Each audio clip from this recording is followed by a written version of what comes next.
Hello guys, welcome once more to the online class physics, and we shall be solving 2019 physics question number 35 to 40. Now my name is Mr. Damilola, and in this video we shall be looking at diverse questions and we shall be trying to simplify them. Remember, physics is something you can do. Anybody can do physics because it's very simple and it's very related to life.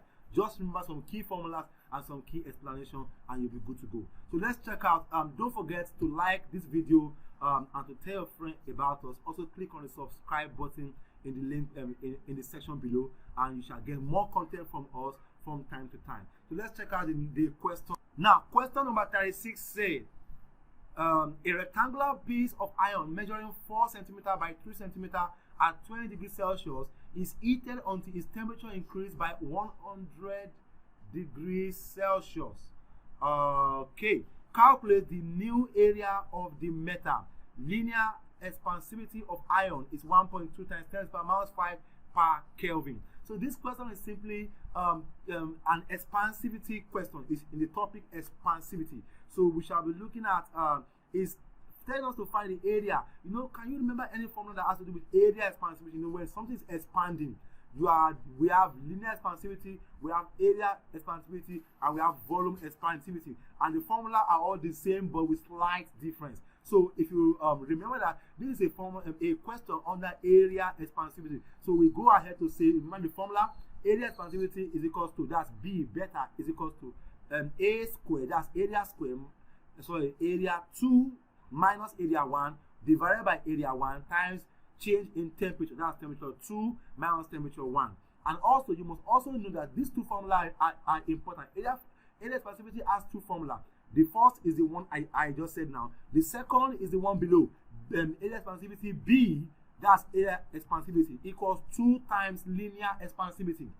If you know these two formula, you are a master of area expansivity and also linear expansivity somehow. Okay, let's look at that now. Now let's apply that. Now we were given that area expansivity in the question given to us is we were given that linear expansivity, please, is 1.2 times 10 to the power -5. Now how do you find area expansivity from that? You know, if they've given you linear expansivity, good. So they have as well given you the formula for area expansivity. What do I mean by that? You know, area is 2 times linear, and they've given you linear, so that means you can just multiply it by 2 to find the area, P naught.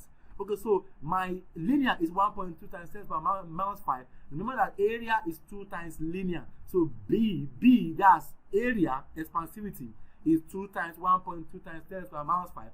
2 times 1.2 is 2.4 times 10 to the power -5, and that is the answer for the area expansivity. Now use that formula to find what?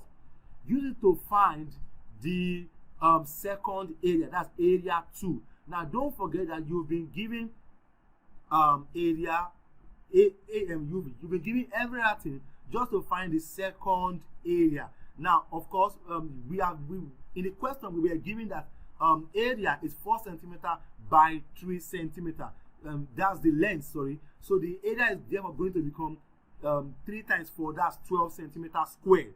Actually, that should have a square because it is area. 12 cm squared. That is area 1. That is area 1. Now, to find the change in temperature, temperature is 100 degrees Celsius. We have to find area 2. Area 2 is unknown. Then the area expansivity B is 2.4 times 10 to the power -5. How did I get that? Remember, I multiplied the linear expansivity by 2. And that's how I got. So everything is set now. So remember the formula. Area expansivity is B equals area 2 minus area 1 over area 1 times temperature change. That's T2 minus T1. Okay. Now let's substitute the value. So the area expansivity is 2.4 times 10 to the power -5 equals the area 2 unknown. That's the one we are finding, minus area 1, which is 12, over 12, that's area 1, times change in temperature, which is 100 degrees. Okay, so we cross multiply, then my area 2 minus 12 equals 2.4 times 12 times 10 to the power -5 plus 2. You know, those two 10, what I did was that I did area 2 minus 12 equals 2.4 times 12, you know, number to number, then all the two 10s, 10 to the power -5 times 10 to the power 2. becomes 10 to the power minus 5 plus 2. Okay, giving me area 2 minus 12 equals 24 times 12 is 28.8. Okay, times 10 to the power minus 3. Of course, minus 5 plus 2 is minus 3. So that is what I got. So if I solve for that, so area 2 minus 12 equals 28.8 times 10 to the power minus 3, right? Then the minus 12 goes to the right hand side, giving me area 2 equals 0.028 plus, minus 12 went to the right hand side, plus 12. Okay, 0.028 plus 12, it will become plus. So if you add that up, you'll be getting area 2 as 12.0288. So the area 2 will therefore, that's this, the final area will now become 12.03 centimeter, and that is your answer approximately. That is your answer, making option what? Option 2 to be the correct answer. Option 2 to be the actually this is contentious. We were told to find the new area, that's the area 2. So 0.03 is what we got, but actually by approximation, option B will also amount to 12. Sorry, that's we got 12.03. Option B also amount to 12.03, while option C also amount to 12.03. So generally speaking, the option B and option C, any of them is correct. Yes, because of they will all amount to the same thing by estimation. So I just chose option C, but I would have gone for option B also. I will still be correct. Okay, so that's the most important thing now is to know how we got to that end from the beginning to the end. Don't forget the two formulas. If you're talking about linear expansivity, it is area expansivity. It is this formula: A2 minus A1 over A1 times change in temperature. And also, you must also know that if you are given linear expansivity, area expansivity is 2 times linear expansivity. Once you know that, then you are good to go, and that settles number 36. Okay, so let's check out number 37 now. Two bodies of masses 3 kg and 2 kg are separated by a distance of 50 centimeters. Find the force of attraction between them, taking that gravitational constant G is 6.67 times 10 to the power minus 11 Newton meter square per kilogram square. Now, how do we find force of attraction? Now, do you remember anything, any formula to use to find the force of attraction? This question came from the law, from the topic gravitational field. And if you have studied that topic, you must have heard that the force of gravity is equals to the product of mass 1, mass 2 divided by the square of their distance apart. If you know that, then you are good with the formula, and then you'll be good considerably with any topic on gravitational field.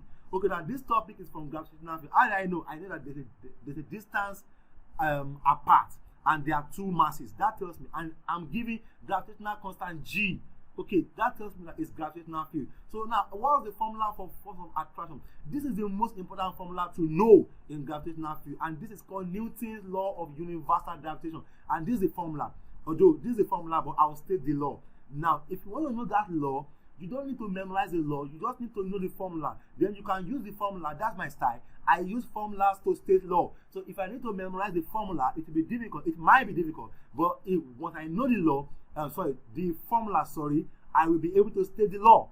What I mean is that looking at this formula now, I can state the law, Newton's law of universal gravitation, in case the question asks for that, because there are some questions that might ask for that. Okay, so let's see, how do we state Newton's law? I'll just say that the force of the gravitational force, okay, between two bodies of mass m1, m2 is directly proportional to the product, that's times, of their masses m1, m2, and inversely, that's over. That over means inversely proportional to the square of their distance r apart.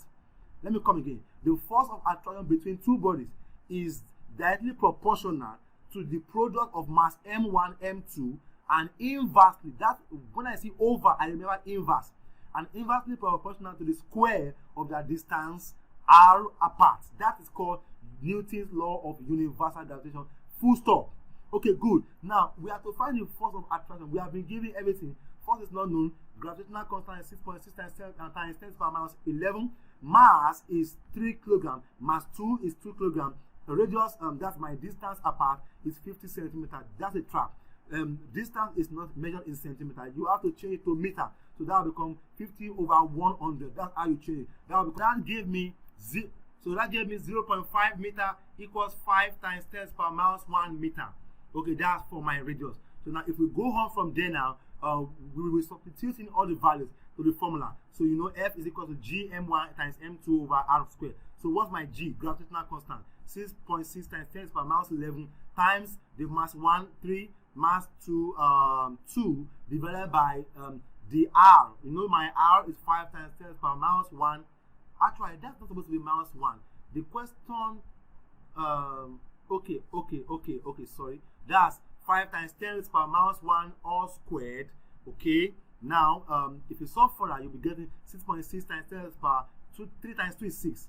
6 times 10 per minus 11 over you know the what you have below is 5 times 10 per minus 1 all squared. The square will come on 5, that will come, it will make it 5 squared, that's 25. Then the square will come on 10 minus 1, that will come 10 raised to power minus 2. Okay, solving for now, I will now 6.67 times 6, that gave me 40.02 over 25. Now I've told you don't solve 10 with them, so separate the 10s. So now 10 to the power minus 11, then the 10 raised to the power 2 came up. If it comes up, it will become plus 2. So that will give me if you divide 40.02 divided by 25, you'll be getting 1.608 times 10 to the power minus 9. You know, minus 11 plus 2 is minus 9. So giving me 1.6 times 10 to the power minus 9 Newton as my answer. I'm making option A the correct answer. Now this question is nothing. It's nothing difficult. It's nothing. All you have to know is Newton's law of universal gravitation. And all you have to know is not even the law, is the formula. Once you know the formula, you can state the law and you can solve any question on gravitational field as they come. Very important, you mustn't forget that. Okay, now if you are good with that, then you are good with gravitational field. And most times in past questions on gravitational field come out. And this formula is what will bail you out. Please don't forget the formula, it's very key. So my option A is the correct answer. Now let's check out number 38 now. 38 is showing you a diagram. This is a circular motion diagram. It says the diagram will illustrate an object moving in a circular path at constant speed. Which of the arrows indicate the direction of linear velocity? Now you must define everything there. You know, everything there have meaning. Okay, so let's just check out linear. It has to do with a diagram. You can see a car moving in a circular path. Now you can see the angle at the center is theta. Now we have a velocity going up straight. That one is called linear velocity, and that is the answer to the question. The one going straight, I mean the one that is adjacent, or should I say tangential to the circle, that is touching the circle at a point or passing through the body of the circle but not entering through the circle, is the linear or straight velocity. Then we can also have angular velocity. You know, in the diagram we have S. S is my linear, is my distance, linear distance. Then my R is my radius, and my V is my linear velocity. Then my theta is my angular distance. And of course, if you mix angular distance with radius, you'll be having angular velocity. But that's story for some other time. But what we are looking for is just V. The one going straight down is my linear velocity, and that in this question, in their own drawing, is simply Z. That is your linear velocity. Okay, so that settles number 38. That one is very easy. It's easy peasy, right? Then number 39. Which of the following thermometer is used to measure the temperature of human body? The temperature of human body is the temperature. This is very easy. Which one is used to measure your temperature? Can you guess the answer? Now, is it a thermocouple? Is there a thermocouple to measure human temperature? Actually, thermocouple is used in the industry. That's in companies to measure temperature of machines. That's not thermocouple. Then alcohol in glass thermometer, yes, that can be used. That is used for human temperature. It's used in the clinic or in the hospital. Okay, so that is the answer. Then gas thermometer is not used. That gas thermometer can be used to measure the temperature of things that have to do with you can see the drawing there. It's used majorly for things like gas cylinder. You know, have you ever seen? We use cylinders at home that use for our cooking gas. Yes. Then gas thermometer can be used to also study the temperature of the of the gas in the cylinder. Okay, but that's not what we use gas thermometer for. It's not for human. So that which is for human is simply alcohol in glass or mercury in glass. Then platinum is used for measuring other thermometers temperature. Platinum can also be used for various uses, but the most important thing to note in this question is just that alcohol in glass is the thermometer to use for measuring human temperature. Nothing more than that and nothing less than that. Very important. So now the next question. So the answer is simply B. Let's check out the next question, number 40, and that's the last question for this section. You have a wave diagram there. This is very straightforward. In the diagram above, the time taken to trace a wave between P and Q. Now let's check that out. Let's slow it down. The time taken to trace a wave between P and Q. Wow, that's interesting. Now, what's the time? Now, does it mean 2 periods? That's for time. 1 period, 1/2 period, or 1/4 period, 1 1/4 period. Now let's see. What's the time? How do you measure time for this kind of wave? Now you must know one thing first. You must know what they call wavelengths. Now you know now see, if I want to measure this thing now, you must know what they call cycle or oscillation. A complete oscillation has to do with one crest and one trough. Any wave that is coming from a rest point, they have gone through one crest and have gone below and come back to the same point as complete an oscillation. Then going up again, moving up and coming down and coming back to the same plane, complete another oscillation. That is an oscillation. So the question says, how many oscillations do we have? That will help us to know the amount of period. So from 2C, starting the third oscillation, going up and going down, then coming back to the same plane, that completes the third oscillation. Now, but how many oscillations do we have in that question? Now, look at that question carefully. Now, I've already analyzed it. You know, it started from this point, then from where the P is in my drawing, then to the next P, that completes an oscillation. You know, it has gone up and come down and come to the same point. Then whenever it goes up and come to the same point it started from, you know, that is an oscillation. Then going up again to the middle, then it stopped. That's the question. Look at the question. It stopped in the middle. Yes, it started from P point.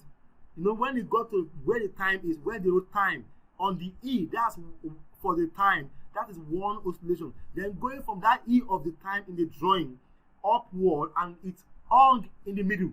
That is 1.5 oscillation, and that makes the answer to become 1.5 period. So it ran 1.5 cycle, making the answer to that question 1.5 period, and making option C the correct answer to number 40. Isn't that simple? Now that brings us to the end of this video. Don't forget to like the video so that you can get more content from us from time to time. My name remains Mr. Damdala. Take care of yourself until we see you next time. Bye for now.